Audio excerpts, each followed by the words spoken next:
दोस्तों यहाँ पे थेनोस के स्नैप करने के बाद हम लोग को उसके काफ़ी साइड इफ़ेक्ट देखने को मिले हैं और यहाँ पे उन्हीं में से एक है गॉड द गॉड बुचर की फैमिली का खात्मा या फिर क्या उसके पूरा प्लानिट ही खत्म हो जाना। अब जैसे कि अगर हम लोग बात करें, मूवी की स्टार्टिंग में हम लोग ने देखा था कि गॉर के प्लानिट पे अब कोई नहीं बचा था सिवाय वो और उसके बेटी के, जो कि आखिरी सांसें ले रही थी। इन सब के बाद दोस्तों यहाँ पे मूवी खत्म हो जाती है, लेकिन इन सब का जो कारण है वो गॉर एक तरीके से भगवान को मानने लगा था जब वो पहली बार अपने भगवान से मिला था। लेकिन इसका जो मेन रीज़न है वहाँ पे रिवील हुआ है कि वो थेनोस का स्नैप था। यानी कि दोस्तों अगर आप लोग नोटिस करेंगे कि जो थेनोस ने कारनामा किया है उसका असर यूनिवर्स के हर एक प्लैनेट पे पड़ा होगा। अब जैसे कि अगर हम लोग बात करें अर्थ की, तो अपनी मॉडर्न टेक्नोलॉजीज़ की वजह से वो थोड़ी संभल गई थी, लेकिन अगर हम लोग बात करें कुछ ऐसे प्लैनेट की जहाँ पे उतनी सुविधा नहीं थी, वहाँ के लोग तो पूरी तरह खत्म हो गए।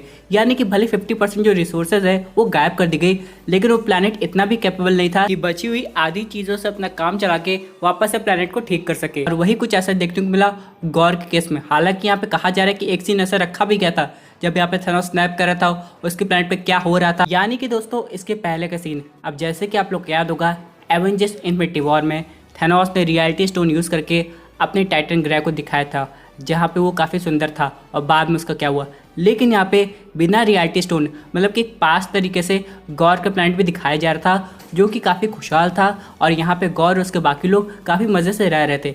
लेकिन यहाँ पे थेनोस का एक स्नैप का सीन भी दिखाया जाता है। उसके बाद दोस्तों गॉर के प्लैनेट पे क्या असर पड़ता है वो के सीन हटा दिए गए। इन सब के बाद दोस्तों यहाँ पे काफ़ी लोग का एक क्वेश्चन था कि यहाँ पे लोग पूछ रहे हैं और इंटरनेट पे क्वेश्चन काफ़ी चल भी रहा है कि आखिरकार थेनोस इटर्निटी के पास क्यों नहीं गया। तो मेरे हिसाब से इसके पीछे 2-3 रीज़न हो सकते हैं। चलिए इनको समझने की कोशिश करते हैं। पहली बात तो ये, उसे यहाँ पे इटर्निटी के बारे में पता नहीं होगा। यानी दोस्तों वो इन्फिनिटी स्टोन की तलाश में इतना डूबा होगा कि और कोई तरीका उसे समझ में नहीं आया होगा। यहाँ पे अगर हम लोग बात करें दूसरे रीज़न की, तो यहाँ पे हो सकता है वो इटर्निटी के बारे में जानता होगा, लेकिन उसे पता नहीं होगा कि वहाँ तक पहुँचा कैसे जाए। क्योंकि अगर आप लोग थॉर लव एंड थंडर देख लिए हैं, यहाँ पे स्पॉइलर अलर्ट है, तो यहाँ पे जब गॉर के पास नेक्रोसॉर्ड आ रही थी तो नेक्रोसॉर्ड खुद ही कह रही थी गॉर से कि इटर्निटी के पास जाओ। यानी दोस्तों एक तरीके से गॉर को भी नहीं पता था कि आगे क्या करना है, बल्कि यहाँ पे वो नेक्रोसॉर्ड ही आगे का रास्ता उसे बता रही थी। यानी दोस्तों ऑल टुगेदर नेक्रोसॉर्ड के पास काफ़ी नॉलेज थी। और इसी तरह दोस्तों गॉर को और बाकी ऑडियंस को पता चला कि इटर्निटी के पास जाने के बाद ही यहाँ पे उसका दरवाज़ा खोलने के बाद उनसे विश मांग के अपनी इच्छा पूरी की जा सकती है। लेकिन दोस्तों इन सब के अलावा आखिरकार नेक्रोसॉर्ड को कैसे पता चला कि स्टॉर्म बेकरी वो चाबी है। अब यहाँ पे हो सकता है उस सॉर्ड के पास बिलियंस ऑफ ईयर्स की नॉलेज हो, जिसकी वजह से उसे ये सब पता हो कि आखिरकार आगे क्या करना है। बात करें अगर हम लोग थेनोस के तीसरे रीज़न की, तो मान लीजिए वो एक तरीके से जानता भी है कि स्टॉर्म बेकरी चाबी है, लेकिन वो इट्री से कह के उसे बना ही नहीं पाया होगा। यानी दोस्तों यहाँ पे आप लोग ने देखा ना, जब इन्फिनिटी गॉन्टलेट बन गया था तो थेनोस ने इट्री के हाथ कटवा दिए थे। अब यहाँ पे एक तरीके से इट्री को भी एक मौका मिल गया था थेनोस से ये कहने का कि अब वो चाह के भी स्टॉर्म ब्रेकर नहीं क्रिएट कर सकता जो कि बायफ्रॉस्ट को बुला सकता है, जो कि इटर्निटी के दरवाजे की चाबी होगी। और मे भी इसीलिए थेनोस यहाँ पे वापस से निडेवेयर में नहीं जा पाया और ना ही स्टॉर्म ब्रेकर बनवा पाया। क्योंकि दोस्तों अगर हम लोग बात करें स्टॉर्म ब्रेकर की, तो यहाँ पे हम लोग ने देखा है ना सिर्फ थेनोस उसे उठा सकता है बल्कि गॉर और उसकी बेटी लव भी। इन सब के बाद दोस्तों यहाँ पे अगर हम लोग बात करें आगे के थेनोस के इंपॉर्टेंस की, तो थॉर लव एंड थंडर के बाद एक चीज़ तो कंफर्म है कि थेनोस वापस आ सकता है। क्योंकि अभी हाल ही में जॉर्ज ब्रॉलिन का इंटरव्यू हुआ था जहाँ पे उन्होंने ये रिवील किया था कि वो दोनों रोल करने के लिए तैयार है मार्वल सिनेमैटिक यूनिवर्स में, जो कि पहला है थेनोस का और दूसरा है केबल का। अगर हम लोग बात करें केबल की, जो कि आ सकता है डेडपूल 3 में, तो वो तो बनेंगे ही, लेकिन थेनोस किसी मल्टीवर्स से लाइव एक्शन के रूप में वापस आ सकता है। हालांकि उसके मोटिव कुछ और हो सकते हैं या फिर कुछ और तरीका दिखाया जा सकता है। अब जैसे कि आप लोग को पता होगा व्हाट इफ सीजन 2 आने वाला है, मे भी उसमें थॉर लव एंड थंडर का एक ऑल्टरनेट वर्जन कवर किया जाए। क्योंकि दोस्तों ये जो सीज़न होगा इसमें मार्वल फेज 4 की मूवीज़ का अलग पार्ट दिखाया जाएगा, जैसे कि शैंग-ची में क्या हो सकता था, इन सब के अलावा इटर्नल्स में आगे क्या होता, जैसे कि what if Eternals join Avengers, ये सब करके। तो उसी तरह दोस्तों हो सकता है व्हाट इफ का एक ऐसा पार्ट बने, what if Thanos goes to eternity. तो इस तरह दोस्तों आगे जाके हम लोग को किसी दूसरी न्यूज़ में ये पता चलेगा कि यहाँ पे थेनोस अपने सपने को बिना इन्फिनिटी स्टोन के कैसे कामयाब किया। और चलिए एक बात के लिए मान लेते हैं कि जो बायफ्रॉस्ट है वो इटर्निटी के दरवाजे की चाबी है।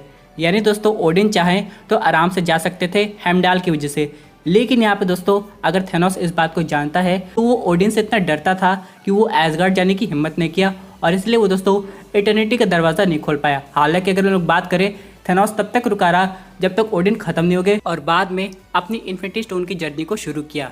इन सब के अलावा यहाँ पे एक और इम्पोर्टेंट प्रोजेक्ट है मार्वल ज़ॉम्बी का। अगर आप लोग यहाँ पे व्हाट इफ का देखेंगे तो यहाँ पे बस कुछ ही एवेंजर्स थे जो कि वायरस से बचे हुए थे और यहाँ पे वो वकांडा की तरफ बढ़ रहे थे ताकि इसकी दवा बना सके। लेकिन वकांडा में तो पहले से ज़ॉम्बी थेनोस था जो कि उनका इंतजार कर रहा था। अब यहाँ पे इसके आगे का पार्ट नहीं दिखाया गया, लेकिन वो एक तरीके का क्लिफ हैंगर था ऑडियंस के लिए। तो यहाँ पे ये कहा जा रहा है कि उसके आगे के पार्ट बनने की तैयारी है। यहाँ पे कुछ ग्रुप ऑफ टीनेजर्स होंगे जो कि यहाँ पे मार्वल यूनिवर्स में सरवाइव करने की कोशिश करेंगे। लेकिन सबसे इम्पोर्टेंट सवाल ये है कि अगर इसे लाइव एक्शन में बनाया जाता है तो मज़ा आ जाएगा। लेकिन इन सब के अलावा चलिए बात कर लेते हैं। यहाँ पे म्यूटेंट मूवी को लेके एक इम्पोर्टेंट अपडेट आया है। अब जैसे कि हम लोग को पता चल गया होगा कि मिस मार्वल में क्या हुआ था, लेकिन यहाँ पे अब कहा जा रहा है कि म्यूटेंट को मार्वल सिनेमैटिक यूनिवर्स में बहुत पहले से दिखाया जा रहा है। जैसे कि अगर हम लोग बात करें doctor strange multiverse of madness में हम लोग ने इल्यूमिनाटी की टीम को देखा था, जहाँ पे प्रोफेसर चार्ल्स ज़ेवियर भी थे जो कि म्यूटेंट है और ब्लैक बोल्ट भी था जो कि इनह्यूमन है। लेकिन इन सब के अलावा यहाँ पे खबर यह आ रही कि अपने मार्वल सिनेमैटिक यूनिवर्स में पहले से म्यूटेंट एग्जिस्ट करते थे, जैसे कि प्रोफेसर चार्ल्स ज़ेवियर, वुल्वरीन, ये सब। और यहाँ पे ये भी कहा जा रहा है कि वुल्वरीन की कास्टिंग भी हो गई है। लेकिन यहाँ पे अब क्वेश्चन ये आता है कि अगर इतने टाइम से म्यूटेंट है, यानी कि आयरन मैन 1 मूवी से, तो आखिरकार वो कहाँ थे? तो अगर हम लोग करंट सिनेमैटिक यूनिवर्स में देखा जाए तो राइट्स का इशू बहुत पहले था, लेकिन अब ऐसा कुछ नहीं है। मे भी इसे दूसरे तरीके से समझाने की कोशिश किया जाए। जैसे कि प्रोफेसर चार्ल्स ज़ेवियर को पता था कि अगर इन लोग को पता चल जाएगा कि म्यूटेंट कौन है तो वो लोग उन्हें गलत समझ के यहाँ पे बैटल क्रिएट कर सकते हैं।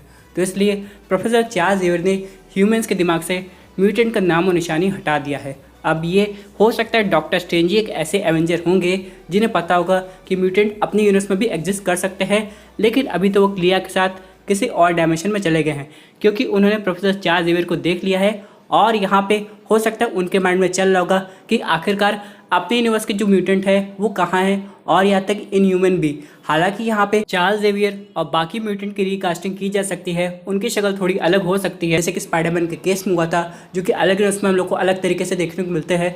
लेकिन दोस्तों यहाँ पे पॉसिबिलिटी बन रही है कि इनको बहुत पहले से दिखाया जाएगा। अब यहाँ पे जैसे कि अगर हम लोग बात करें ब्लैक पैंथर वकांडा फॉरएवर की, तो हम लोग को नेमर तो दिखाई दे रहा है जो खुद एक म्यूटेंट है। लेकिन इन सब के अलावा अगर टचाला जिंदा होते तो स्टोरी के हिसाब से स्टॉर्म का भी इन्वॉल्वमेंट होने वाला था, लेकिन अभी तो मुझे ऐसा नहीं लग रहा। अब देखते हैं कि आगे क्या होता है, क्योंकि अगर हम लोग यहाँ पे म्यूटेंट की बात करें तो हम लोग को काफ़ी वैरायटी देखने को मिलने वाली है। और जब ये मूवी आएगी तो इसकी वाइब उतनी होगी जितना कि ऑडियंस एवेंजर्स को देख के होते हैं। दोस्तों ये थी अमेजिंग अपडेट जो कि रिलेटेड थी थेनोस, गॉर और बाकी मार्वल मूवी से। आई होप आपको वीडियो पसंद आई होगी। वैसे आपकी क्या व्यूज इस पर्टिकुलर टॉपिक पे अपनी व्यूज जरूर कमेंट कीजिए। और दोस्तों अगर आप ऐसे इंस्पिरिटेड कंटेंट एंजॉय करना चाहते हैं तो हमारे चैनल को सब्सक्राइब करके हमारे सुपर हीरो फैमिली का हिस्सा बन जाएगा।